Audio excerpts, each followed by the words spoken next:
Welcome to dial news special debate. నాపై third degree చేశారు, నన్ను అన్యాయంగా చిత్రహింసలకు గురి చేశారు, నా వేదన వినేవాళ్ళు ఎవరు లేరు, కనీసం మీరైనా పట్టించుకోండి అంటూ విజ్ఞప్తి చేయడం మాత్రమే కాకుండా ఖచ్చితంగా నాకు న్యాయం జరగాలంటూ national commission for schedule caste commission కు వెళ్లారు బోరుగడ్డ అనిల్ కుమార్ గారు. అయితే పగ తీర్చుకునేందుకే ఈ ఫిర్యాదా అనేటువంటి ప్రశ్న ఇప్పుడున్నటువంటి నేపథ్యంలో ఎందుకు కంప్లైంట్ చేశారు, ఆ కంప్లైంట్ ద్వారా బోరుగడ్డ అనిల్ ఏం సాధించాలనుకుంటున్నారు అనేటువంటిది ఇప్పుడు ఇన్ డీటెయిల్ గా మాట్లాడదాం. లెట్స్ ఇన్వైట్ బోరుగడ్డ అనిల్ కుమార్ గారు వంటి daily news hot seat with Vijay sir. Anil గారు నమస్తే. నమస్కారం అండి.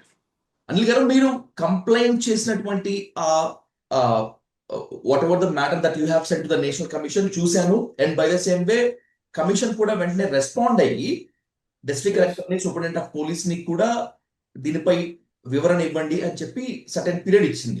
ఇది ఓకే, ఏంటి ఇప్పుడు ఆల్రెడీ జరిగిపోయిన ఇష్యూస్ ని అలా వదిలేయకుండా మళ్ళీ మీరు రెచ్చగొట్టి ఏం చేద్దాం అనుకుంటున్నారు? What you want to do? ఇది రెచ్చగొట్టడం కాదు విజయసాది గారు. మీకు ఇక్కడ చెప్పాల్సింది ఏంటంటే, న్యాయ పోరాటం చేయడం అనేది భారత రాజ్యాంగం నాకు ఇచ్చిన హక్కు. ఎందుకు జాతీయ ఎస్సీ కమిషన్ కి వెళ్ళానంటే, చాలా భయంకరంగా నేను బాధపడిన విషయం నా మీద ఉచ్చపోపించటం. రెండోది, Kurnool CI Seshaiah, three town police station CI circle inspector Seshaiah ఆ పాస్బుక్ లో అతని పేరు లేకుండా వచ్చి escort, AR escort, arm reserve. ఎందుకంటే నేను జుడిషియల్ కస్టడీలో ఉన్నాను, పోలీస్ కస్టడీ కాదు.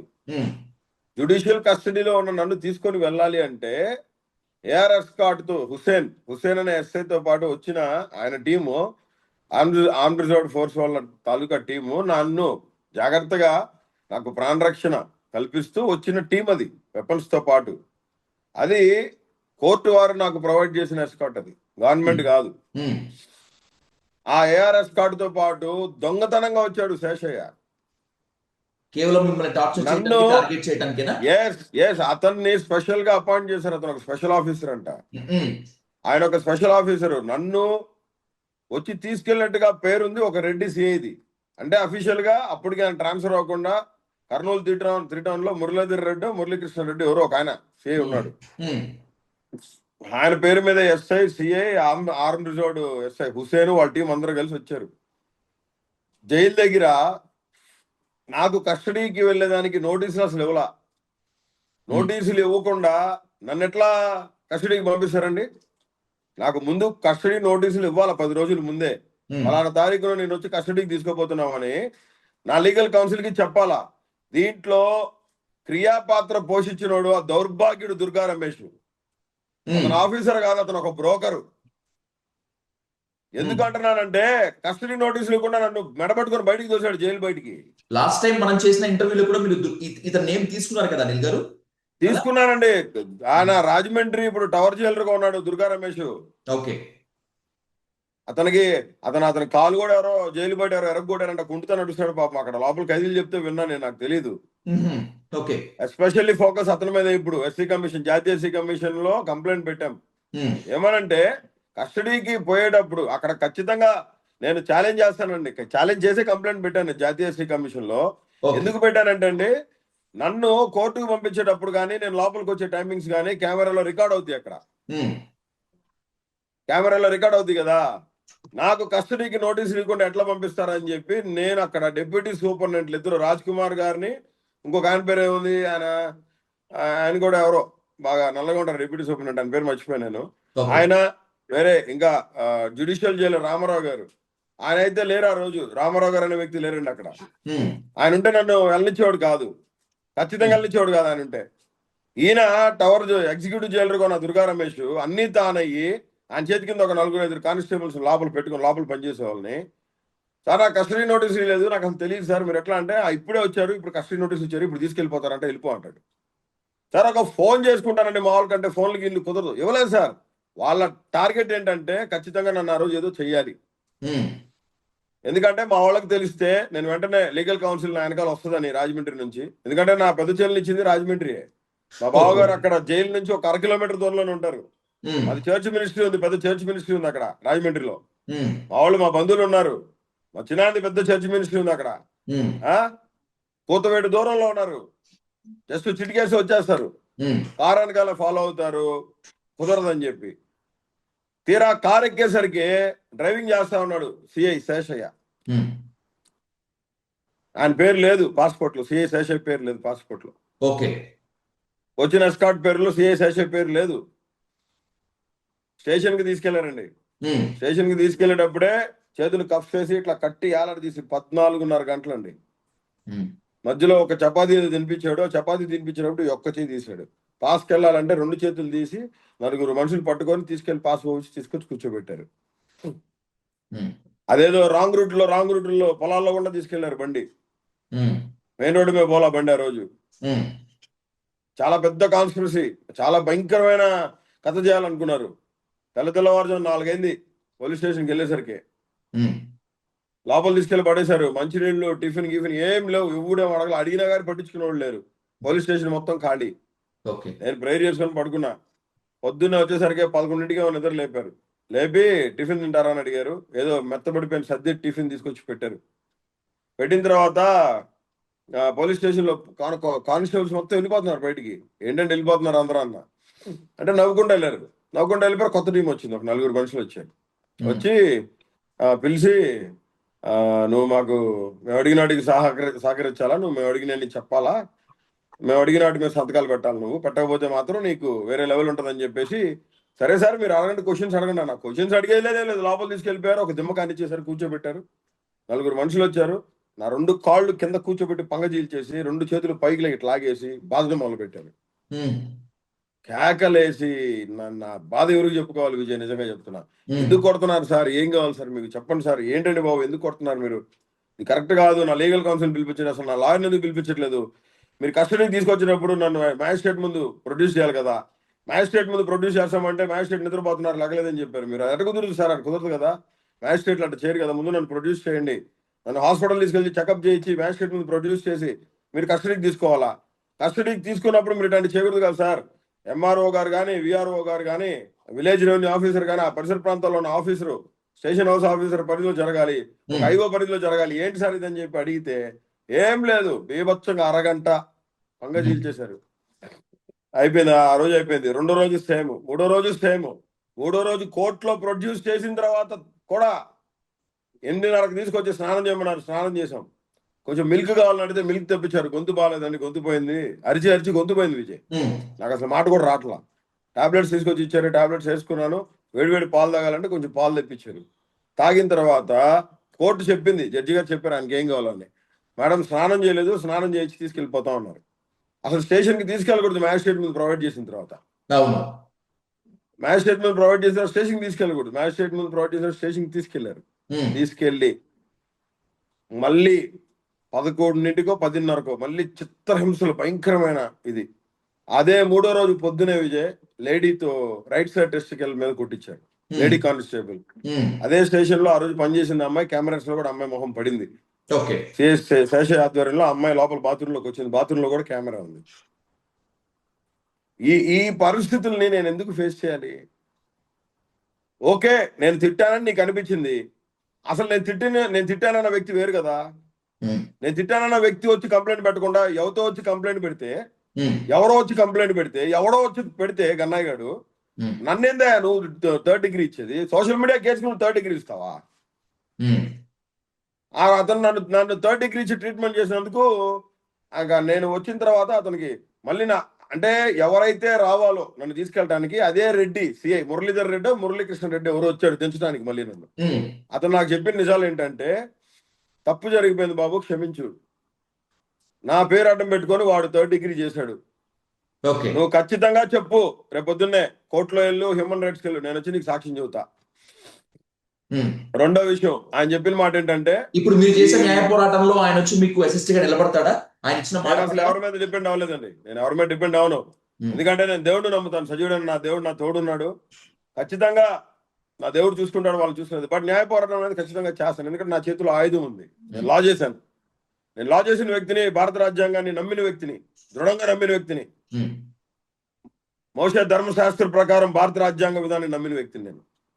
ఖచ్చితంగా చెప్తున్నాను నేను మీకు, దేవుడు సాయం చేస్తాడు, నాకు న్యాయం జరుగుతుంది, న్యాయస్థానాల మీద అపారమైన నమ్మకం ఉంది. అయితే ఒకటి ఏం జరిగింది తెలుసా, అతను శేషయ్య అనే CI circle inspector 3rd degree ఇచ్చినందుకు ఓకే. అతనికి బహుమతి ఇచ్చాడు. ఏంటి అక్కడ ఎలా? ఉన్న పోలీసు ఉన్నతాధికారులు ఏంటంటే 3 టౌన్ పోలీస్ స్టేషన్ సిఐగా అతను అపాయింట్ చేశారు. అప్పటిదాకా బీఆర్ లో ఉన్నాడా? అప్పుడు దాకా విఆర్ లో ఉన్నాడో, స్పెషల్ బ్రాంచ్ లో ఉన్నాడో, ఇంటెలిజెన్స్ లో ఉన్నాడో మనకు తెలియదు. ఓకే. స్పెషల్ ఆఫీసర్ అని చెప్పారు. ఆ ఎందుకు జరిగింది ఇది అంటే, దీనికి ముందు నాకేదో పోలీసులు బిర్యానీ తినిపించారు, అత్యుత్సాహం గవర్నమెంట్ దాన్ని పావుగా వాడుకుంది కదా, బిర్యానీ తినిపించలేదు, ఏమి లేదు, తినలేదు, ఏమి లేదు. దానికి బోరుగడ్డకి మేము సరైన ట్రీట్మెంట్ ఇచ్చామని చెప్పేదానికి ఇతను దింపారంట. అతను నన్ను తీసుకెళ్లిపోయి నా కాళ్ళు చీల్చేసి, మా ఉసురు తగలదా, ఆయనకి పిల్లలు ఉంటారు, ఆయనకు కూడా ఆ కుటుంబం తగలదా ఉసురు, నా ఏడుపు తగలదా, ఊరక ఉంటదా, ఖచ్చితంగా ఉసురు తగిలిపోతాడు. చెప్తా ఉన్నాను, జగన్మోహన్ రెడ్డి గారికి చెప్పాను నేను ఇదే విషయం. జగన్మోహన్ రెడ్డి గారికి చెప్పాం. జగన్మోహన్ రెడ్డి గారు పేరు నోట్ చేసుకున్నారు, డైరీలో రాసుకున్నారు, శేషయ్య. ఆ అప్పుడులో పనిచేసిన డిఎస్పి, ఎస్పి, ఐజీలు ఎవరెవరు అందరూ దీంట్లో పాత్ర ఉందో అందరూ ఖచ్చితంగా ఇబ్బంది ఏం లేదమ్మా అన్నారు. న్యాయపోరాటం చేద్దాం అనుకుంటున్నానన్నా అన్న. చెయ్యమ్మా, నువ్వు ఎట్లా అంటే ఎట్లా, జ్యుడిషియల్ గా నీకు తెలుసు కదా, నువ్వు వెళ్ళు, ఎస్సీ కమిషన్కి వెళ్తావా, నువ్వు ఎట్లా వెళ్తావో వెళ్ళని. ఎన్హెచ్ఆర్సీలో కంప్లైంట్ ఫైల్ అయిందండి, ఈ రోజే ఫైల్ చేశాను. నేషనల్ హ్యూమన్ రైట్స్ కౌన్సిల్లో కేసు పెట్టాం, all India medical sciences reports పెట్టి వేసినాం. ఓకే. ఎన్హెచ్ఆర్సీలో కూడా ఎన్హెచ్ఆర్సీలో ఏదో కంప్లైంట్ తీసుకున్నారండి, కంప్లైంట్ రిసీవ్డ్. ఎన్హెచ్ఆర్సీలో కంప్లైంట్ రిసీవ్డ్. అది ఒక 3-4 days లో స్టేట్మెంట్. నాకు నిన్న మధ్యాహ్నం జాతీయ ఎస్సీ కమిషన్ నుంచి జాయింట్ సెక్రటరీ ఫోన్ చేశారండి. ఓకే. అది all India medical sciences reports అన్ని పెట్టమన్నారు, పెట్టాను, ఫోన్ లో మాట్లాడాను నేను. 3rd డిగ్రీ అంటే నేను ఏ విధంగా 3rd డిగ్రీ ఇచ్చారు, మీరు రావాలి ఇక్కడికి స్టేట్మెంట్ ఇవ్వాలంటే చెప్పాను, మెడికేషన్ లో ఉన్నానండి, నా L4 L5 spinal card minute fracture ఉంది, నాకు 2 డిస్కులు ఓపెన్ అయినాయి, కాసేపు కూర్చుంటే నేను లేలేను పైకి, నా అరికాళ్ళలో 3 ఏళ్ళు స్పర్శ పనిచేయట్లేదు, లెఫ్ట్ లెగ్ 3 ఏళ్ళు నాకు స్పర్శ పనిచేయట్లేదండి, రాలేని పరిస్థితిలో ఉన్నానని మెడికల్ రిపోర్ట్స్, ఎక్స్రే రిపోర్ట్స్ మొత్తం చూపించాను వాళ్ళకి, ఎయిమ్స్ లో చేయించుకున్నాయి. ఓకే. పంపించమన్నారు, పంపించాను. ఆ జాతీయ ఎస్సీ కమిషన్ జాయింట్ సెక్రటరీ అడిగారు, ఎవరు దీన్ని ఇట్లా ప్రేరేపించారు, నీ మీద కేసులు పెట్టింది ఎవరు అని. పవన్ కళ్యాణ్, చంద్రబాబు నాయుడు గారు, లోకేష్ గారు ఇట్లా that's my question to Anil గారు. నేను ఇందాక ఇంటర్వ్యూ స్టార్టింగ్ లో ఉన్నప్పుడు ఎందుకు రెచ్చగొట్టుకోవటం అన్నాను. సో ఎందుకు ఆ వర్డ్ అడుగుతున్నాను అంటే, మీ న్యాయ పోరాటము మిమ్మల్ని తీవ్రంగా హింసించారు అని చెప్తున్నటువంటి పోలీస్ అధికారుల పైన, లేకపోతే పవన్ కళ్యాణ్, నారా లోకేష్, చంద్రబాబు నాయుడు గారి పైన? ఏమండి, వ్యక్తిగతంగా నాకు ఎవరి మీద ఉంటుందండి, నాకు ఎవరి మీద లేదు. 2024 దాకా లేని రౌడీ షీటు, 2024 దాకా లేని 22 కేసులు ఎక్కడి నుంచి వచ్చినాయి? పవన్ కళ్యాణ్ నన్ను చంపాలని చూస్తున్నాడు, పవన్ కళ్యాణ్ వీడియోస్ అన్ని చూసి బాగా ఆనందపడ్డారని పోలీసు వాళ్ళే చెప్పారు. నన్ను ఆడపిల్లలతో బెర్జాల మీద కొట్టించేటప్పుడు, నా ప్రైవేట్ పార్ట్స్ మీద కొట్టించేటప్పుడు, ఎవరండి కొట్టించింది మిమ్మల్ని, ఎవరు కొట్టించమన్నారు, ఎవరికసారి మీరు వీడియో తీసి పంపిస్తున్నారంటే పవన్ కళ్యాణ్ గారు, లోకేష్ గారు మానిటర్ చేస్తున్నారు, ఖచ్చితంగా ఎస్పీ గారికి నేను పంపించాలి, ఎస్పీ గారు వాళ్ళకి పంపిస్తారు పెద్దోళ్ళకి, ఇది ఆర్డర్ అని చెప్పాడు ఆయనే. కాబట్టి నేనేంటంటే, నేను న్యాయ పోరాటం చేయదలుచుకున్నా. ఎందుకంటే నాకు ఇప్పటికీ చెప్తున్నా, నేను నారా లోకేష్, పవన్ కళ్యాణ్ గారు, చంద్రబాబు నాయుడు గారి వల్ల నా కుటుంబానికి చాలా భయంకరమైన ప్రాణహాని ఉంది. నా మీద 22 కేసులు పెట్టి, నన్ను 15,000 కిలోమీటర్లు తిప్పి, చిత్రహింసలు పెట్టి, ఖచ్చితంగా ఎవరికి పగోడికి కూడా జరగకూడదు. ఎందుకంటే రూల్ ఆఫ్ లా అనేది నా విషయంలో బ్రేక్ చేసేసారు కంప్లీట్ గా. సోషల్ మీడియా కేసెస్ లో 41 డైరెక్షన్స్ తీసుకోండి, ఇచ్చి నోటీస్ ఎక్స్ప్లెనేషన్ తీసుకోమని సుప్రీంకోర్టు చెప్పింది. కోర్టు నియమాలను పాటించట్లేదని ఈ మధ్య రీసెంట్ గా వాయించి పడేసింది 2-3 సార్లు. మీకు తెలుసు కదా విషయం. హైకోర్టు వారు, జడ్జి వారు ఉమ్మడి ధర్మాసనం, అవును కదా, సుప్రీంకోర్టు డైరెక్షన్స్ ఉంటే నువ్వు ఎట్టా కేసులు పెడతావని నా దాంట్లో కూడా వారించింది. Anantapuram 4th town police station గా పనిచేసిన సిఐ సాయినాథ్ తర్వాత జడ్జి గారికి కోపం వచ్చి, జడ్జి గారి ముందు అతను అత్యుత్సాహం చూపించేసరికి జడ్జి గారు ఇమీడియట్ గా ఆయన సస్పెండ్ చేయడం జరిగింది నా కేసులోనే. చౌదరి గారు బాగా దురద ఎక్కువ, చౌదరి దురద. నేనేమంటానంటే, చెప్తా ఉన్నా సాయినాథ్ గారికి, ఎస్సీ కమిషన్ లో కేసు పెడతావా, నువ్వు ఎట్ట పెడతావు చూస్తా ఉన్నారు కదా, న్యాయ పోరాటం ఎవరు సొత్తు కాదు సార్, సిఐ గారు ఖచ్చితంగా చెప్తున్నా, ఒక దళితుడుగా జాతీయ ఎస్సీ కమిషన్ ముందు నుంచోబెడతాం మిమ్మల్ని నాకు 3rd డిగ్రీ ఇచ్చి నన్ను ఇబ్బంది పెట్టిన ఆఫీసర్స్ మొత్తాన్ని. నేను ఖచ్చితంగా చెప్తున్నాను, భారత రాజ్యాంగం మీద నమ్మకం ఉంది. నేనేమంటున్నానంటే కేసులు పెట్టండి, మీరు పెట్టుకోండి, నేను దానికి కాదనలేదు. దాని 41 నోటీస్ ఇచ్చి భారత రాజ్యాంగ క్రమబద్ధీకరంగా ఉండాలా. వైఎస్ఆర్సీపీ గవర్నమెంట్ లో ఉన్నప్పుడే మేమే కనుక చేసి ఉంటే టీడీపీ లీడర్స్ మొత్తాన్ని 1-2 మాటలు మాట్లాడిన వాళ్ళని, జుగుప్సాతనంగా భయంకరంగా మాట్లాడిన వాళ్ళు మొత్తాన్ని తీసుకొచ్చి 3rd డిగ్రీ ఇచ్చి పంగలు చీల్చేసి, చేతులు చీల్చేసి, కాళ్ళు చీల్చేసి 15,000 కిలోమీటర్లు ఒకటి తిప్పుంటే మనుషులే వాళ్ళ 41 నోటీస్ ఇవ్వడం జరిగింది. నేను ఒకటే చెప్తుంది, సుప్రీంకోర్టు డైరెక్షన్స్ ని మీరు ఎలా వాయిలేట్ చేశారు?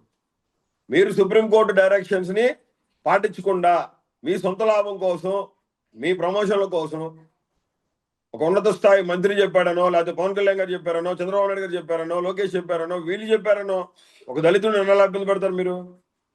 ఇది కరెక్ట్ కాదని చెప్తా ఉన్నా నేను.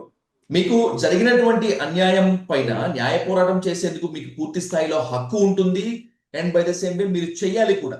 కానీ దీని ద్వారా లేనిపోని ప్రాబ్లమ్స్ మళ్ళీ కొని తెచ్చుకుంటున్నారేమో అనేటువంటిది కూడా ఉంటుంది కదా.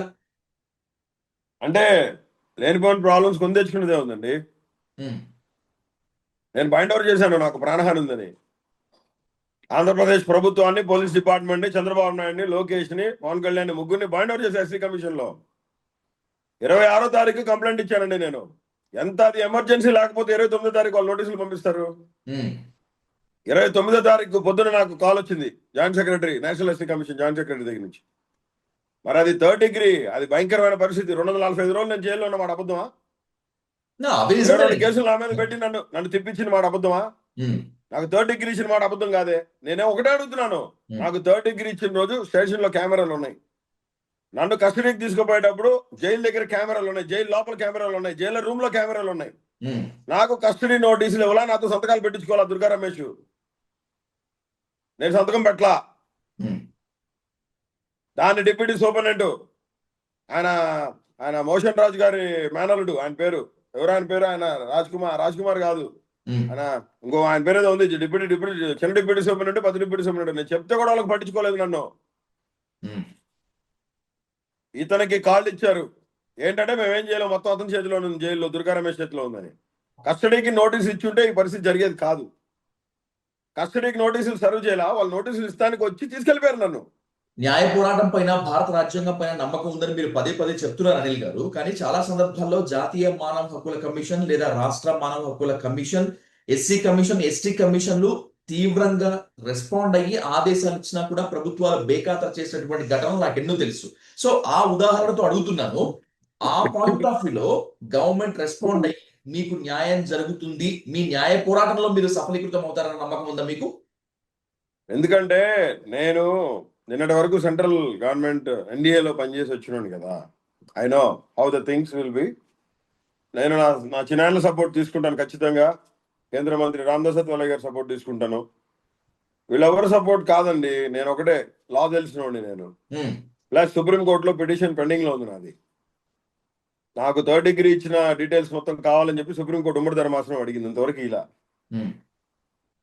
ఇలా దాన్ని ఎన్ని రోజులు సాసాత్ చేస్తారో చూస్తాను. నేను కూడా contempt of the court petition raise చేస్తానండి ఫ్యూ ఇష్యూస్ మీద. నేను వెళ్తున్నాను, మళ్ళీ సుప్రీంకోర్టుకి వెళ్తున్నాను. నేను ఆల్రెడీ ఎస్సీ కమిషన్ లో కేసు వేసాను, బైండ్ ఓవర్ చేశాను, కేసు రిజిస్టర్ అయింది. నాకు ప్రాణహాని ఉందని చెప్పి చంద్రబాబు నాయుడు గారి మీద, లోకేష్ గారి మీద, పవన్ కళ్యాణ్ గారి మీద కంప్లైంట్ ఇవ్వడం జరిగింది. 22 కేసులు పెట్టి నన్ను 30 తిప్పలు పెట్టారు. ఈ రోజు నేను వైద్యం చేయించుకోవాలి, సరిగా నడవలేని పరిస్థితి నాది. నేను ఈ పరిస్థితుల్ని ఫేస్ చేసేదానికి న్యాయ పోరాటం ఖచ్చితంగా చేస్తానండి. ఎందుకంటే న్యాయ పోరాటం చేయాలి. నేను రాజకీయ నాయకుడిని. ఇప్పుడు నేను ఎట్లా వదిలేసి ఊరుకుంటాను, మళ్ళీ కూడా చేతకంతనంలాగా, అది కరెక్ట్ కాదు కదా. ఖచ్చితంగా న్యాయ పోరాటం చేస్తాము. దానికి కంప్లీట్ సంపూర్ణ మద్దతు జగన్మోహన్ రెడ్డి గారిది, వైఎస్ఆర్సీపీ పార్టీ లీగల్ సెల్ కూడా ఉంటదని చెప్పి మరోసారి తెలియజేస్తున్నా. ఏంటి ఆల్రెడీ మిమ్మల్ని సస్పెండ్ చేసి మాకు ఏమాత్రం సంబంధం లేదని చెప్పిన తర్వాత ఇప్పుడు మాట్లాడిన వాళ్ళే పశ్చాత్తాపడుతూ ఉన్నారు, ఎందుకు మాట్లాడడం అనవసరంగా మేము బలిపశువులు అని. వద్దు, ఇంకెందుకు, అయిపోయింది. ఎందుకంటే ఒకటి చెప్తాను మీరు చెప్పాలనుకున్న దాన్ని నేను కంక్లూడ్ క్వశ్చన్ అడుగుతాను, దానికి మీరు కంక్లూడ్ చేయండి. ఇప్పుడు చేయబోతున్నటువంటి ఈ న్యాయ పోరాటం ద్వారా కూటమి సర్కార్లో ఉన్నటువంటి చంద్రబాబు నాయుడు గారికి, నారా లోకేష్ గారికి, పవన్ కళ్యాణ్ గారికి మాత్రమే కాకుండా మిమ్మల్ని కాదు అనుకున్నటువంటి వైఎస్ఆర్సీపీలో ఉన్నటువంటి ముఖ్య నేతలకు ఏం చెప్పదలుచుకున్నారు? Concluded with your answer.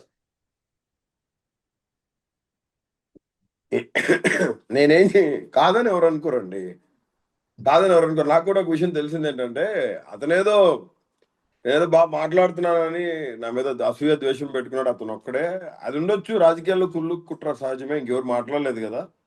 ఎవరు మాట్లాడలేదు ఉండదని అక్కడ పెద్దోళ్ళే చెప్పారు నాకు. నేను మాట్లాడడం జరిగింది కదా, కలవడం జరిగింది కదా. అది ఇంకా అతను మాట్లాడు అయిపోయింది, మాట్లాడే పరిస్థితులు లేవు.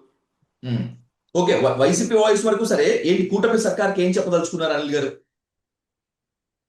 ప్రజాక్షేమం కోసం ప్రజలు మీకు అల్టిమేటం ఇచ్చారు అని మీరు నమ్ముతున్నారు కాబట్టి మీరు చేయండి, పని చేయండి. కానీ కేసులు మీకు ఇబ్బంది కలిగించే పరిస్థితుల్లో ఉన్నప్పుడు కేసులు పెట్టండి, కాదనట్లేదు.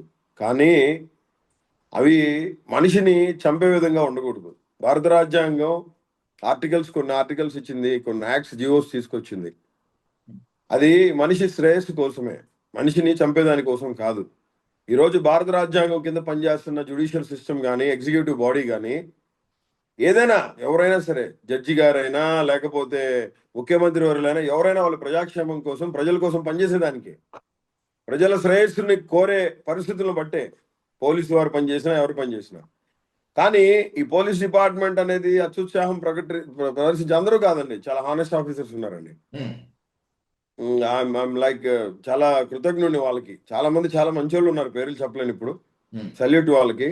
కానీ ఇతను శేషయ్య అనే అతను ఒక మూర్ఖత్వపు మనిషి. చాలా చాలా సీరియస్ అయ్యారు జగన్మోహన్ రెడ్డి గారు. 2-3 సార్లు అడిగారు కూడా పేరు. ఆయన ఎవరు పేరు చెప్పండి. శేషయ్య. అతను తర్వాత ఎస్సీ కమిషన్ వారు ఏమడిగారంటే ఆయన ఫోటో కూడా అడిగారు, సిఐది. ఆయన ఫోటో, సిఐ ఫోటో, ఆయన డిజిగ్నేషన్, ఇప్పుడు ఏ స్టేషన్ లో ఉన్నాడు, ఆయన ఇంటి పేరు, మొత్తం డీటెయిల్స్ పంపించమని అడిగారు. పంపించాం, నా లాయర్ త్రూ పంపించాం. అండ్ నేను ఎస్సీ కమిషన్ లో నా కేసుని లీడ్ చేయడానికి ఎస్సీ కమిషన్ అడ్వకేట్స్ ఉంటారండి, తెలుసు కదా మీకు. ఎస్సీ కమిషన్ రిలేటెడ్ అడ్వకేట్స్ ఉంటారు, ఢిల్లీలోనే ఉంటారు వాళ్ళు. నేను వాళ్ళలో ఒకరిని అపాయింట్ చేసుకున్నాను. పర్టికులర్ గా ఓన్లీ ఎస్సీ సెల్ కేసెస్ చూస్తారు. They are specialization in that. And they are the members to that, associated members to that SC councils. Ambedkar constitution of India ఉంది కదండి, కాన్స్టిట్యూషన్ క్లబ్ ఆఫ్ ఇండియా, దాంట్లో members గా పనిచేసిన senior న్యాయమూర్తులు వాళ్ళంతా, చాలా పెద్దోళ్ళు. దానికోసం నేను ఆయన అపాయింట్ చేయడం జరిగింది. అది అందుకే నాకు ఇంత మంచి రెస్పాన్స్ వచ్చిందని నేను అనుకుంటున్నాను. ఒకటే, నాకు ఎవరి మీద వ్యక్తిగత ద్వేషాలు ఏం లేవండి. నేను ఇబ్బంది పడ్డాను కాబట్టి ఖచ్చితంగా నాకు వాళ్ళ సైడ్ నుంచి ప్రాణహాని ఉంది. నేను కేసు రిజిస్టర్ చేయలేదండి, వాళ్ళ ముగ్గురు మీద బైండ్ ఓవర్ చేశాను నేను ఎస్సీ కమిషన్. నాకేం జరిగినా వాళ్ళదే బాధ్యత, ఖచ్చితంగా చెప్తున్నాను నేను మీకు. లెట్స్ సీ అనిల్ గారు, మీరు చేసినటువంటి national commission for schedule cost దానికి మాత్రమే కాకుండా నేషనల్ హ్యూమన్ రైట్స్ కమిషన్ కి కూడా ఇచ్చినటువంటి ఆ కంప్లైంట్ కేసు రిజిస్టర్ అయిందండి. దాంట్లో NHRC లో కేసు రిజిస్టర్ అయింది. డీటెయిల్స్ అన్ని ఎస్సీ కమిషన్ ఎలా ఇచ్చామో అలాగే ఇవ్వమని అడిగారు. తప్పనిసరిగా అది రేపు మార్నింగ్ నా అడ్వకేట్ వెళ్తున్నారండి, ఢిల్లీ వెళ్తున్నారు ఆయన, హైదరాబాద్ నుంచి. డన్. రాబోయేటువంటి రోజుల్లో ఇది ఎలాంటి మలుపులు తిరుగుతుంది, దీనిపై గవర్నమెంట్ ఏ విధంగా రెస్పాండ్ అవుతుందని చూద్దాం. Thanks for your response and thanks for your time Anil గారు. Thank you much more. Thank you. Thank you sir. Thank you.